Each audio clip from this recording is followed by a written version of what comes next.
السلام علیکم ورحمۃ اللہ وبرکاتہ۔ یہ اصل میں پہلے جو ویڈیو تھا اسی کا حصہ تھا، الکلام علی الانشاء کا، لیکن وہاں جو ریکارڈنگ ہوئی تھی وہ آخری وقت میں تھوڑا مطالعہ بھی نہیں تھا، اور دوسری چیز یہ تھی کہ اس ویڈیو میں اور بھی دوسری چیزیں ریکارڈ ہو گئیں، تو جس کی وجہ سے تدریس جو ہے نا وہ تھوڑا سا الجھ گیا، اور اس کتاب کے درس کے ساتھ ساتھ دوسری اور بھی بہت ساری باتیں اس میں ریکارڈ ہوتی چلی گئی ہیں، اس لیے مجھے وہ ویڈیو بیچ میں ہی بند کرنا پڑ گیا تھا۔ تو اس کا جو چھوٹا ہوا حصہ ہے وہ ابھی یہاں سے دیکھ لیجئے۔ یہ جو ویڈیو کی شروعات ہے وہ بالکل وہاں جہاں ختم ہوا ہے وہیں سے ہے۔ پیچھے ہم لوگوں نے ندا کے جو استعمال تھے اس کو سمجھا تھا۔ اب یہاں سے ہم یہ بھی سمجھنے والے کہ کبھی کبھی ندا اپنے اصلی معنی کے بجائے دوسرے معنی میں استعمال ہوتا ہے۔ ندا کا اصل کام ہے پکارنا، چاہے وہ قریب کی چیزوں کو پکارے یا بعید کی چیزوں کو پکارے، لیکن کبھی کبھی ندا جو ہوتا ہے وہ پکارنے کے معنی میں استعمال نہیں ہوتا ہے بلکہ کسی اور معنی میں بھی استعمال ہوتا ہے۔ وہ کون کون سے معنی ہیں جس میں ندا استعمال ہوتا ہے؟ تو پہلا ہے کل اغرائی، ابھارنے کے لیے، جیسے قولی کا، آپ کا کہنا، لمن اقبلا، جو آپ کے پاس آئے، یتظلم یا یتظلم، جس پر ظلم کیا گیا ہے، یا مظلوم، اے مظلوم۔ تو یہاں پر جو یا مظلوم، جس آدمی پر ظلم کیا گیا ہے وہ آپ کے سامنے آئے اور آپ اس کو کہتے ہیں اے مظلوم، تو یہاں اے مظلوم سے مراد اس کو پکار کے بلانا نہیں کہ اے مظلوم تم ادھر آؤ، بلکہ وہاں یا مظلوم کہہ کے اس کو ابھارنا مقصود ہے کہ تم مظلوم ہو، اپنی مظلومی کو سمجھو اور اس کے خلاف آواز اٹھاؤ، ظلم کے خلاف۔ دوسرا ہے الزجر، زجر معنی ہوتا ہے ڈانٹنا، ڈپٹنا۔ کبھی کبھی ندا جو ہوتا ہے پکارنے کے بجائے ڈانٹنے کے معنی میں استعمال ہوتا ہے، کہ ہم جس کو پکار رہے ہیں حقیقت میں اس کو بلا نہیں رہے ہیں بلکہ اس کو ہم اپنا ڈانٹ اس کے اوپر بیان کر رہے ہیں، جیسے ہے افوادی متل متاب علما تصحو والشیب فوق راسی علما۔ فوادی میرا دل، متل متاب کب تک توبہ کرو گے، علما، علما کے معنی ہے قریب ہے کہ، تصحو صحیح ہو جا، سنور جاؤ یعنی ہوشیار ہو جاؤ، والشیب فوق راسی، جبکہ بڑھاپا میرے اوپر ہے، علما قریب ہے یا آ گیا ہے۔ تو یہاں پر جو ہے دل کو پکارا جا رہا ہے حرف ندا کے ذریعے سے، حالانکہ دل کو پکارنا مقصود نہیں ہے بلکہ دل کو ڈانٹنا، ڈپٹنا مقصود ہے۔ تو یہاں پر بھی کیا ہوا، حرف ندا کا استعمال اس کے حقیقی معنی کے بجائے ہم نے دوسرے معنی میں کیا ہے۔ چلیے تیسرا ہمارا ہے التحیر والتزجر۔ تحیر معنی حیرت کا اظہار کرنا، اور تزجر کے معنی ہوتا ہے بے قراری، بے چینی کا اظہار کرنا،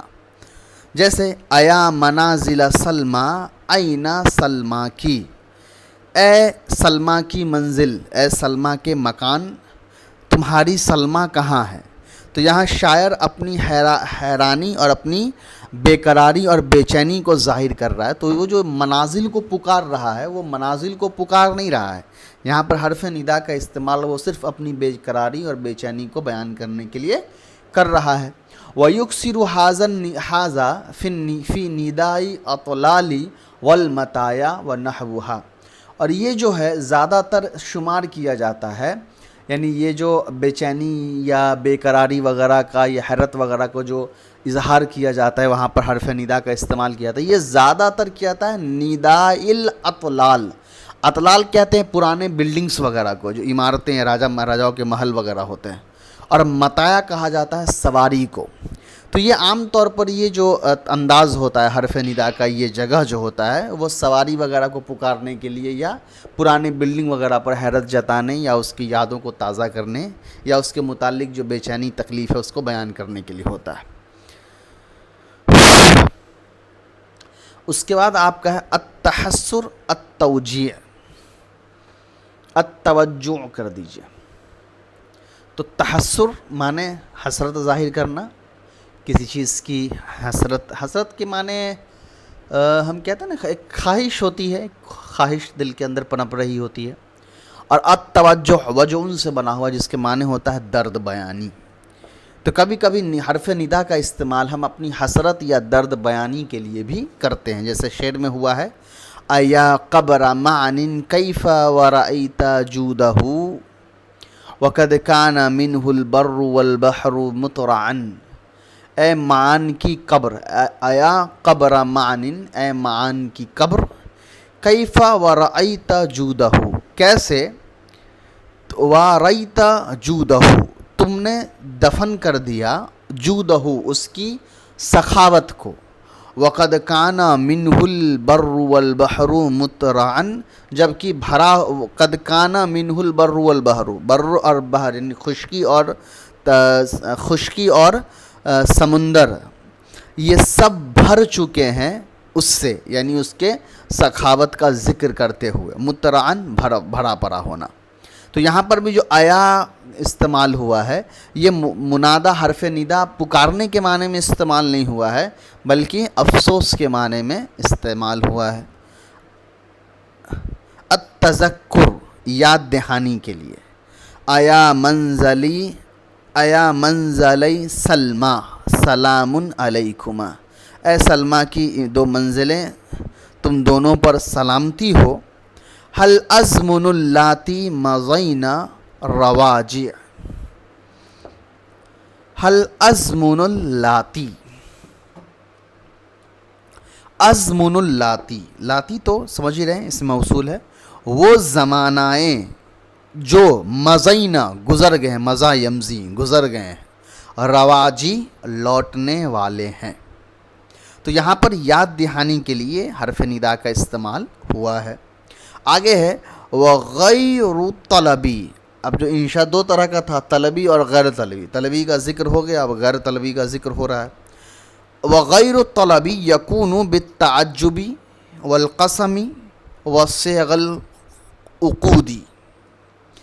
غیر طلبی عام طور پر استعمال ہوتا ہے تعجب ظاہر کرنے کے لیے، قسم کھانے کے لیے، یا عقود کے صیغہ، عقود معنی خرید بکری جو ہوتا ہے اس میں جو لفظ استعمال کرتے ہیں اس کے لیے، کا بیتو واشتریتو، جیسے خرید بکری میں کون سا لفظ استعمال ہوتا ہے، کا معنی کے لیے، بیتو میں نے بیچا، واشتریتو میں نے خریدا، یہ جو لفظ ہے یہ عقود کے لفظ ہوتے ہیں۔ وَيَكُونُ بِغَيْرِ ذَلِكَ، اس کے علاوہ بھی دوسرے طرح سے بھی ہو سکتے ہیں۔ وَأَنْوَاعُ الْإِنشَاءِ غَيْرِ الطَّلَبِي لَيْسَتْ مِن مَبَاحِثِ عِلْمِ الْمَعْنِ، اور انشاء کے اور بھی جو غیر طلبی انشاء کے جو قسمیں ہیں وہ علم معنی کے مباحث میں نہیں ہیں۔ فَلِذَا ضَرَبْنَا صَفْحًا عَنْهَا، اسی لیے ہم نے چھوڑ دیا ہے اس پر، صفحاً اس کے متعلق لکھنا یا اس پر بات کرنا۔ یہاں ضربنا جو ہے وہ چھوڑنے کے معنی میں ترجمہ ہو جائے گا۔ چلیے اس کے بعد آپ کا الباب الثانی ہے، وہ انشاءاللہ اگلے کلاس میں۔ السلام علیکم ورحمۃ اللہ وبرکاتہ۔